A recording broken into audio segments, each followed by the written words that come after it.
جس میں امام حسین علیہ السلام کا ہم غم منانے کے لیے یہاں پہ جمع ہوئے ہیں۔ امام حسین علیہ السلام کی شخصیت اور ان کی زندگی کو اگر دیکھنا ہے تو جو قوموں کے دوسرے رہبر ہیں ان سے دیکھیے کہ قوموں کے دوسرے رہبر امام حسین کے بارے میں کیا کہتے ہیں۔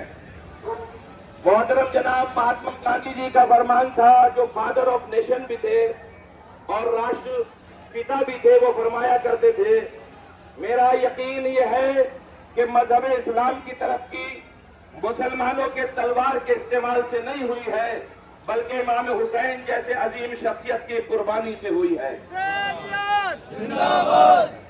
پھر آپ فرماتے ہیں کہ امام حسین کے نقش قدم پر چل کر ہی ہندوستان کو کامیابی حاصل مل سکتی ہے۔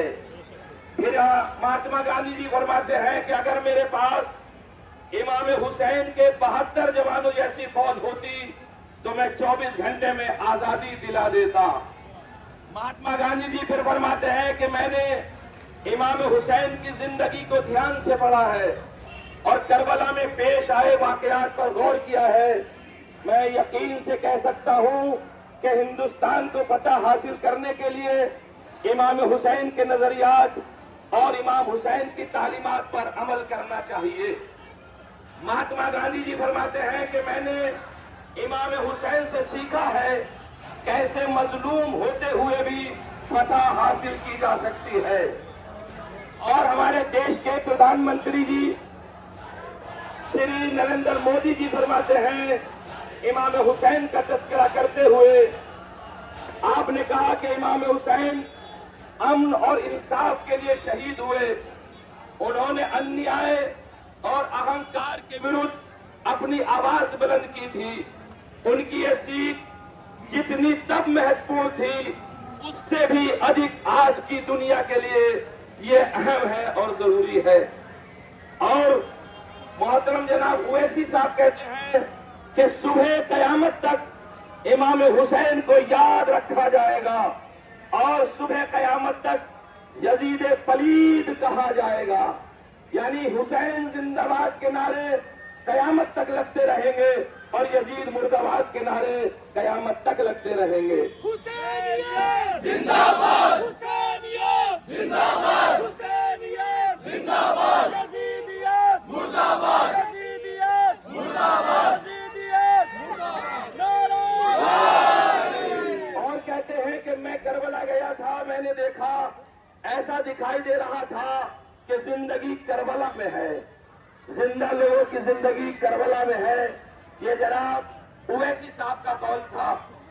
اور سکھ برادری کے پیشوا محترم جناب گرو نانک جی نے ایک بیان دیا تھا امام حسین کے اوپر، جو سکھ برادری سے تعلق رکھتے تھے، ہمارے بھی وہ محترم ہیں اور سکھ برادری کے بھی محترم ہیں۔ گرو نانک جی نے فرمایا تھا، وہ آپ کہا کرتے تھے کہ میں امام حسین کو اپنا رہبر مانتا ہوں۔ گرو کا گیان ان کی کتاب ہے، اس کے پیج نمبر 392 پر گرو نانک جی نے فرمایا ہے کہ گرو نانک جی ایک مرتبہ اپنے شاگرد سے کہا کہ میں حسین کا تم غم منایا کرو تاکہ حسین کے نام پر تم ماہ محرم میں شربت بھی پلایا کرو۔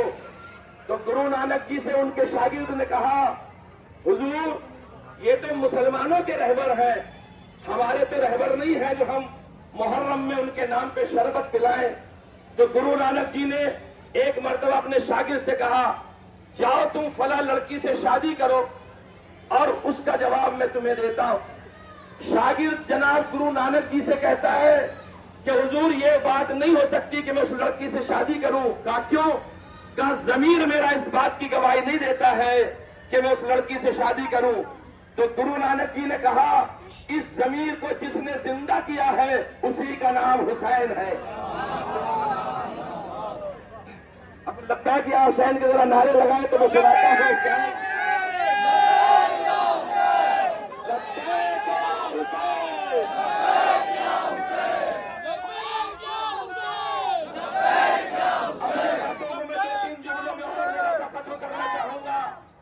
آپ نے دیکھا گرو نانک جی نے امام حسین کے چھوٹے شہید کا تذکرہ کرتے ہوئے جناب امام علی اصغر کی شہادت کے جملے بھی بیان فرمائے ہیں. اور عزیزان گرامی، تاریخ گواہ ہے.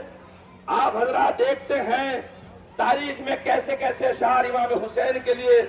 آپ حضرات کو معلوم ہے، 2 جملے میرے ساتھ میں رہیے گا اور ان کی تکرار کیجیے گا. کہتے کہ شاہ است حسین. دیکھیں ادھر والے کہیں گے شاہ است حسین، بادشاہ است حسین، شاہ است حسین. نہیں ایسے نہیں، حسین کا نعرہ لگا رہے ہیں. آپ دونوں ہاتھوں کو بلند کر کے کہیے گا شاہ است حسین، بادشاہ است حسین، دین است حسین، دین پناہ است حسین، سرداد نداد دست در دست یزید کے بنائے.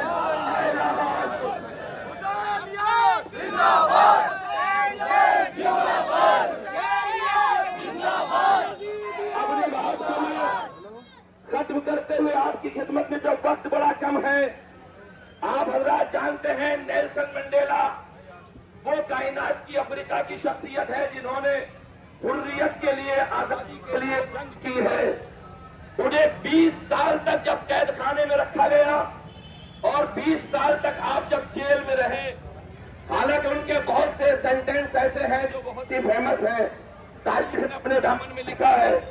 انہوں نے امام حسین سے سیکھ لیتے ہوئے بیان دیا تھا اور بھارت رتن کا ایوارڈ بھی جناب نیلسن منڈیلا صاحب کو دیا گیا تھا.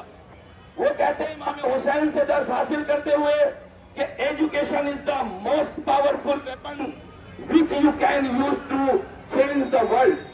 وہ کہتے ہیں صرف ایجوکیشن ایک ایسی چیز ہے جس کے ذریعے سے پوری دنیا کو بدلا جا سکتا ہے. نیلسن منڈیلا جی نے بیان میں اپنے ایک بات کہی کہ میں 20 سال تک جیل میں تھا. ایک رات میں نے یہ فیصلہ کیا کہ میں سرکار کی سبھی شرطوں کو مان لوں اور ان کے سامنے سرنڈر کر دوں. کہتے تبھی اچانک میرے ذہن میں کربلا کا واقعہ اور حسین کی یاد آ گئی. جیسے ہی حسین کی یاد آئی اور کربلا کا واقعہ میرے سامنے آیا، کہتے ہیں اچانک میں نے کہا میں حسین کے نام پر حق پر ہوں تو میں باطل کا مقابلہ زندگی پر کرتا رہوں گا. جب تک میرے اندر دم ہے میں حسین کے راستے پر چلتا ہوا حسین کے مقابلے میں جو آیا اس سے جنگ کرتا ہوا کھڑا رہوں گا. اور عزیزوں، وہ اس بات کو کہتے ہوئے دنیا سے گزر گئے ہیں. آزادی چاہتے ہو تو حسین کا راستہ اختیار کرو، اس لیے کہ یزید اور حسین میں بہت بڑا فرق ہے. یزید پلیدی کا نمائندہ ہے، کثافتوں کا نمائندہ ہے. امام حسین علیہ السلام کی وہ ذات ہے جو حسین مرکز طہارت بھی ہے، مرکز خلافت بھی ہے، مرکز شجاعت بھی ہے، مرکز امامت بھی ہے، مرکز ولایت بھی ہے، مرکز طہارت بھی ہے، مرکز وصایت بھی ہے. سخاوت لینی ہے تو حسین کے پاس آؤ، بہادری لینی ہے تو حسین کے پاس آؤ، شجاعت لینی ہے تو حسین کے پاس آؤ، طہارت لینی ہے تو حسین کے پاس آؤ. حسینی وہ بنے گا جس کی نسل پاکیزگی کی علامت ہوگی، دلیلیں دیتی رہیں گی. اس لیے کہ ہر ایک شخص حسینی نہیں بن سکتا ہے. جتنا ہم یزید سے بیزاری کریں گے اتنا ہم حسین ابن علی کے نزدیک ہوتے جائیں گے. یہ علم، یہ جلوس، یہ پرچم، یہ جھنڈے، یہ پبلک، یہ لوگ اس بات کی گواہی دیتے ہیں حسین تو کل بھی تنہا نہیں تھا، آج بھی تنہا ہے.